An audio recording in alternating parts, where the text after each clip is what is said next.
नमस्कार दोस्तों, मैं आपका नर्सिंग ड्रीम में स्वागत करती हूँ। आइए देखते हैं आज का हमारा क्लास डेली टारगेट 10 का क्लास आज थर्ड है। ठीक है दोस्तों, तो आज का मोटिवेशनल सेंटेंस क्या है हम देखते हैं। आज का मोटिवेशनल सेंटेंस हमारा है let us make our future now and let us make our dream tomorrow reality. इसका मतलब है आइए हम अभी अपना भविष्य बनाते हैं या फिर बनाएंगे और अपने सपनों को कल की वास्तविकता हम बनाएं। ठीक है, तो चलो दोस्तों हमारा आज का क्लास जो है वो हम स्टार्ट करते हैं। हमारा क्लास का पहला क्वेश्चन आज का है वो है first question, district hospital are run by. District hospital कौन रन करता है? इसका ऑप्शन ए है स्टेट गवर्नमेंट, बी है सेंट्रल गवर्नमेंट, सी है चैरिटेबल ट्रस्ट और डी है नन ऑफ द अबव। तो इसका सही आंसर क्या होगा? आप भी सोचिए। इसका सही आंसर होगा option A state government. Okay, तो डिस्ट्रिक्ट हॉस्पिटल कौन रन करता है? स्टेट गवर्नमेंट रन करती है। तो हमारा सेकंड क्वेश्चन क्या है देखते हैं। सेकंड क्वेश्चन हमारा है which of the following is necessary for proper clotting of blood. Blood clotting करने के लिए क्या इम्पॉर्टेंट है? इसका ऑप्शन है option A vitamin C, B vitamin K, C vitamin D, D vitamin E. तो इसका सही आंसर क्या होगा? इसका करेक्ट आंसर है बी है option B vitamin K. Okay, vitamin K जो है वो ब्लड क्लॉटिंग के लिए बहुत ही ज़्यादा इम्पॉर्टेंट रहता है। अभी हम देखते हैं विटामिन एक्चुअली क्या है। विटामिन के जो है ये क्या करता है? ब्लड क्लॉटिंग के लिए हेल्प करता है, ये तो हमें पता है, राइट। विटामिन के जो है वो ब्लड क्लॉटिंग के लिए हेल्प करता है, ये बराबर है, लेकिन वो किसके वजह से हेल्प करता है या किसके थ्रू हेल्प करता है? तो विटामिन के जो है ये क्या करता है? प्रोटीन जो है बनाने के लिए, बहुत सारे ऐसे प्रोटीन होते हैं जो कि ब्लड क्लॉटिंग करते हैं, तो वो प्रोटीन बनाने का काम या प्रोटीन को प्रोड्यूस करने का काम विटामिन के करता है। जैसे कि प्रोथ्रोम्बिन, ये एक प्रोटीन है जो कि ब्लड क्लॉटिंग करने में डायरेक्टली इन्वॉल्व रहता है। ठीक है, तो ये प्रोथ्रोम्बिन जो है डायरेक्टली डिपेंडेंट रहता है विटामिन के ऊपर। विटामिन के बॉडी में होगा तो ही प्रोथ्रोम्बिन प्रोटीन जो है प्रोड्यूस होगा और उससे ही ब्लड क्लॉटिंग करने में हेल्प होगी। ठीक है, तो ये हुआ एक ब्लड क्लॉटिंग के लिए।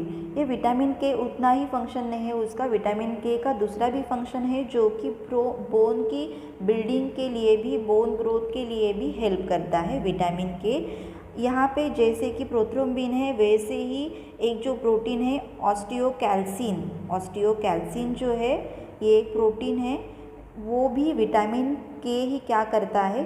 प्रोड्यूस करता है। ठीक है, तो इसके वजह से क्या होता है, जो हेल्दी बोन है, ये बोन की जो ग्रोथ रहती है या बोन का जो टिश्यूज़ रहते हैं वो हेल्दी रहने में हेल्प होती है। ठीक है, तो विटामिन के जो है उसका एक्चुअल सोर्स क्या है, कहाँ से मिलता है हमें विटामिन के? एक तो एनिमल फैट है, एग है, मिल्क है, या फिर रेड मीट है, या फिर बहुत सारे ऐसे ग्रीन लीफी वेजिटेबल्स है, उससे हमें विटामिन के मिल सकता है। ठीक है, तो हमारा नेक्स्ट क्वेश्चन क्या है हम देखते हैं। क्वेश्चन नंबर थर्ड हमारा देखते हैं क्या है। क्वेश्चन नंबर थर्ड है in India the child labour act launch in. India में चाइल्ड लेबर एक्ट लॉन्च कब किया गया था? ऑप्शन ए है 1970, बी है 1975, सी है 1980, डी है 1986। इसका सही आंसर क्या है? इसका सही आंसर है ऑप्शन डी 1986। 1986 में क्या किया गया था? ये लॉन्च एक्ट जो है लॉन्च किया गया था, लेबर एक्ट। ठीक है, तो चाइल्ड लेबर एक्ट एक्चुअल क्या है? Child labour act means no child below the age 14 year shall be employed to work in any factory as mine or employed in any hazardous employment. मतलब child labour act क्या है? Below 14 years as के जो बच्चे हैं, children's है, वो कहीं भी फैक्ट्रीज़ में या कहीं भी वर्क नहीं कर सकते, क्योंकि ये एक्ट जो है स्पेशली उनके हेल्थ या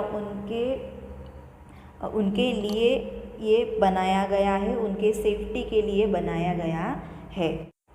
आइए देखते हैं हमारा क्वेश्चन नंबर 4 क्या है। क्वेश्चन नंबर 4 है, which of the following method is use for permanent family planning.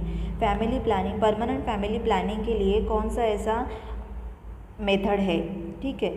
तो ऑप्शन ए है IUCD, बी है मालाडी, सी है कॉन्डोम, डी है ट्यूबेक्टोमी।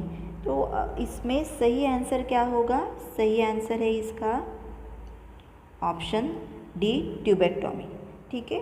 तो ट्यूबेक्टोमी इसका सही आंसर है। ये ट्यूबेक्टोमी जो है इसको हम ट्यूबल स्टरिलाइजेशन भी बोलते हैं। ये एक परमानेंट मेथड है जो कि कॉन्ट्रासेप्शन में यूज़ किया जाता है वुमेन्स में। ओके, हम अच्छे तरीके से देखते हैं ट्यूबेक्टोमी क्या है। Tubectomy means it is a surgical procedure that block the fallopian tube. जो फैलोपियन ट्यूब होती है जहाँ से मतलब एक कैरी किए जाते हैं, मतलब ओवरी से एक जगह से, ओवरी से क्या होता है, एग रिलीज़ होते हैं। ओके, एग रिलीज़ होने से क्या होता है, वहाँ ट्यूब में जाते हैं, फैलोपियन ट्यूब में। फैलोपियन ट्यूब से बाद में वो यूटेरस पे आ जाते हैं, ठीक है। तो ये जो फैलोपियन ट्यूब का जो वे है, तो वही जगह जो है वो क्या किया जाता है, ब्लॉक किया जाता है, ताकि ओवरी से जो एग रिलीज़ होते हैं वो यूटेरस तक ना आ पाए, इसलिए, ठीक है। तो उसका वो प्रिवेंशन हो सके इसलिए, ठीक है। तो ये जो ट्यूबेक्टोमी है इसका करने का मेथड जो है वो अलग अलग मेथड है। इसका जो मेथड है, पहला मेथड जो है बाइपोलर कोआगुलेशन मेथड है। बाइपोलर कोआगुलेशन मेथड में क्या करते हैं, एक इलेक्ट्रिक करंट जो है ये यूज़ करते हैं, और करंट यूज़ करने से क्या करते हैं, जो फैलोपियन ट्यूब जो है, फैलोपियन ट्यूब का जो पार्ट है वो सीर किया जाता है। सीर का मतलब होता है बर्न किया जाता है, और वो ट्यूब को बीच में ब्लॉक किया जाता है, ताकि यूटेरस और ओवरी से कनेक्शन जो है बीच में ब्लॉक हो जाए, और ओवरी से एक जो जाते हैं फैलोपियन ट्यूब में वो ना जा पाए, ठीक है। तो सेकंड है, इसका सेकंड मेथड होता है ट्यूबल क्लिपिंग। मतलब ट्यूब, फैलोपियन ट्यूब में क्या किया जाता है, क्लिपिंग किया जाता है, और क्लिपिंग करके ही ट्यूब को ब्लॉक किया जाता है, ठीक है। और थर्ड है उसका मेथड ट्यूबल रिंग। मतलब एक रिंग यूज़ की जाती है, मतलब एक सिलियास्टिक बैंड होता है, और सिलियास्टिक बैंड से क्या किया जाता है, ट्यूब को टाई किया जाता है, और टाई करके ट्यूब को, फैलोपियन ट्यूब को ब्लॉक किया जाता है, ठीक है। और थर्ड नेक्स्ट है 4, ये फिम्ब्रियोएक्टोमी जो है, फिम्ब्रियोएक्टोमी उसको बोलते हैं। फिम्ब्रियोएक्टोमी में क्या किया जाता है, ट्यूब डिसकनेक्ट की जाती है फ्रॉम द ओवरीज और फैलोपियन ट्यूब जो है इसके बीच में एक गैप क्रिएट किया जाता है, और इस गैप से क्या होता है, ओवरीज से फैलोपियन ट्यूब में ही क्या नहीं जाता है, एग रिलीज नहीं होते हैं, ठीक है। ये 4 मेथड है जिससे ट्यूबेक्टोमी की जाती है, ठीक है। तो हमारा क्वेश्चन नेक्स्ट हम देखते हैं। क्वेश्चन नेक्स्ट है फिफ्थ क्वेश्चन क्या है, which of the following is a social problem. ये नीचे दिए गए ऑप्शंस में से कौन सा ऐसा सोशल प्रॉब्लम है। ऑप्शन ए है हाइपरटेंशन, बी है प्रोस्टिट्यूशन, सी है रॉबरी, डी है इलिटरेसी। इसमें सही आंसर क्या होगा, इसका सही आंसर है ऑप्शन बी, प्रोस्टिट्यूशन, ठीक है। तो हमारा नेक्स्ट क्वेश्चन देखते हैं। क्वेश्चन 6 है, protein deficiency in children lead to. Protein deficiency children में क्या आगे लीड करती है। तो ऑप्शन ए है ब्लाइंडनेस, बी है बेरीबेरी, सी है क्वाशेरकर, और डी है बोथ ए एंड बी। तो इसका सही आंसर क्या होगा, इसका सही आंसर है ऑप्शन सी, क्वाशेरकर। ओके, तो क्वाशेरकर ये जो डिसीज़ है ये प्रोटीन डिफिशियंसी का ही डिसीज़ है।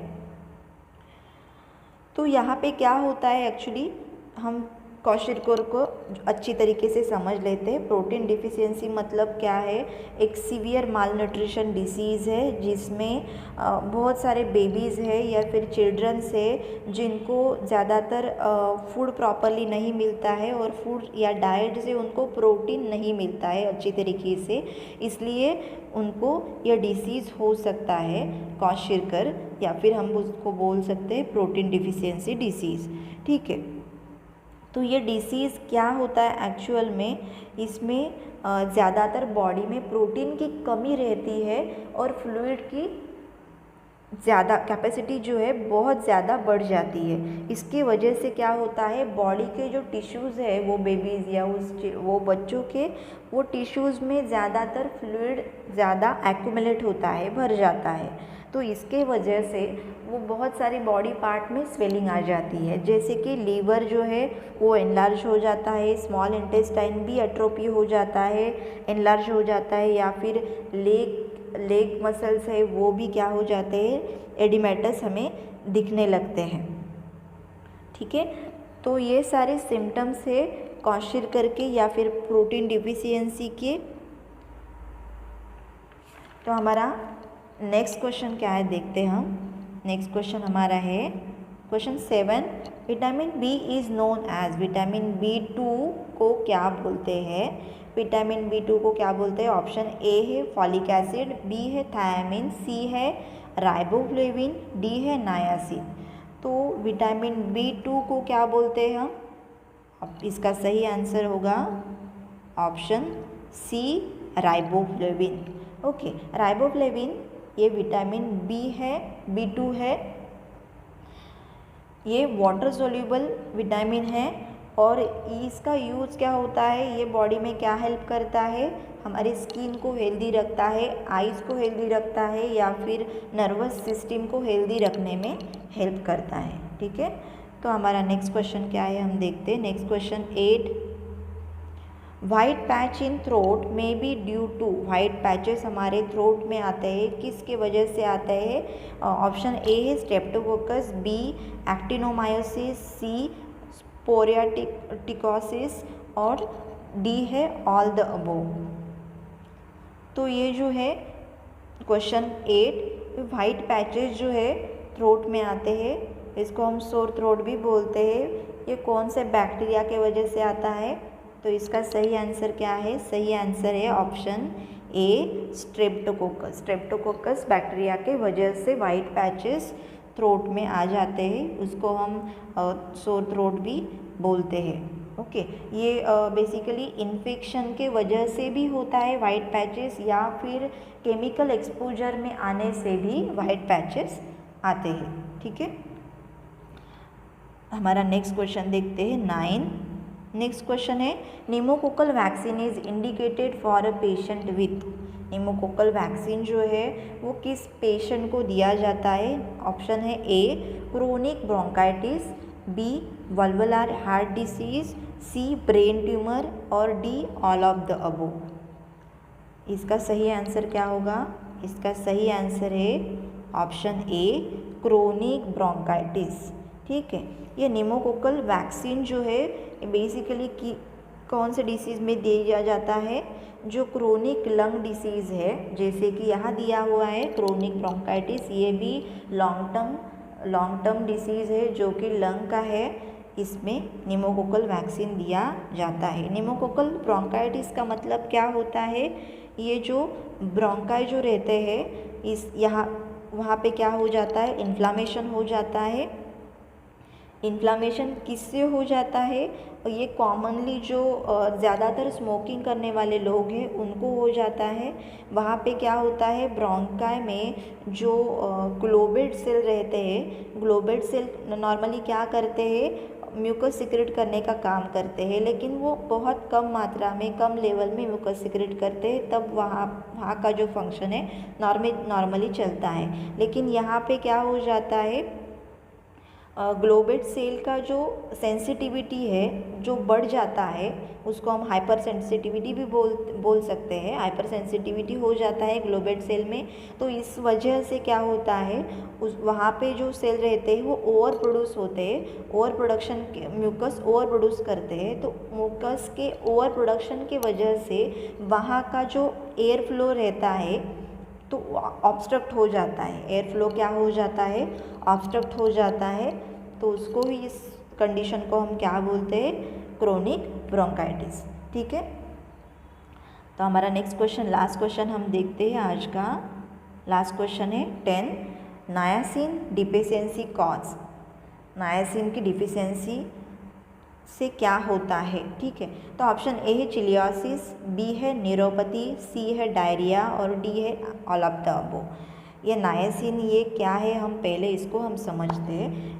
पहले हम इसका आंसर देखते हैं। पहला इसका आंसर क्या है, करेक्ट आंसर होगा, करेक्ट आंसर है option C diarrhoea. Niacin deficiency वजह से क्या हो सकता है, डायरिया हो सकता है। ठीक है, तो नायासिन क्या है हम पहले देखते हैं। नायासिन एक B3 क्लास का ही है, विटामिन बी जो रहते हैं उसको ही हम ये नायासिन बोलते हैं। विटामिन B3 को ही नायासिन बोलते हैं। इसको हम नाइकोटोनिक एसिड भी बोलते हैं। उसका दूसरा नाम क्या है, नाइकोटोनिक भी एसिड बोलते हैं। ठीक है, तो ये जो नाइकोटोनिक एसिड या फिर B3 या फिर नायासिन जो है इसके डिफिशियंसी से पेलाग्रा भी होता है। पेलाग्रा डिसीज़ जो है वो भी डिसीज़ होता है और इसके वजह से डायरिया या फिर कॉन्स्टिपेशन, डायरिया ही नहीं कॉन्स्टिपेशन या फिर स्किन में स्कैली होना, स्किन रैशेस होना ये भी होता है। ठीक है, या फिर टंग जो है ब्राइटनेस दिखना, ये भी नायासिन के डिफिशियंसी की वजह से होता है। बेसिकली नायासिन जो है हमारे बॉडी में क्या हेल्प करता है, नर्वस सिस्टम को हेल्दी रखने में हेल्प करता है, या फिर डाइजेस्टिव सिस्टम जो है वो उसका मेंटेनेंस हेल्दी रखने में हेल्प करता है, स्किन को हेल्दी रखता है। ठीक है, तो ये आज का हमारा क्लास जो है यहाँ पर ख़त्म होता है। साथ आखिर तक बने रहने के लिए हमारे चैनल को सब्सक्राइब नहीं किया है तो सब्सक्राइब ज़रूर कीजिए ताकि हमारे सारे वीडियोस आप तक पहुंचते रहे, और बेल आइकॉन पे क्लिक कीजिए ताकि नोटिफिकेशन आपको पहुंचते रहे। और दोस्तों हमारा ये चैनल या फिर वीडियोस रोज़ के आपको पसंद आते हैं तो लाइक एंड शेयर ज़रूर करना। और थैंक यू सो मच।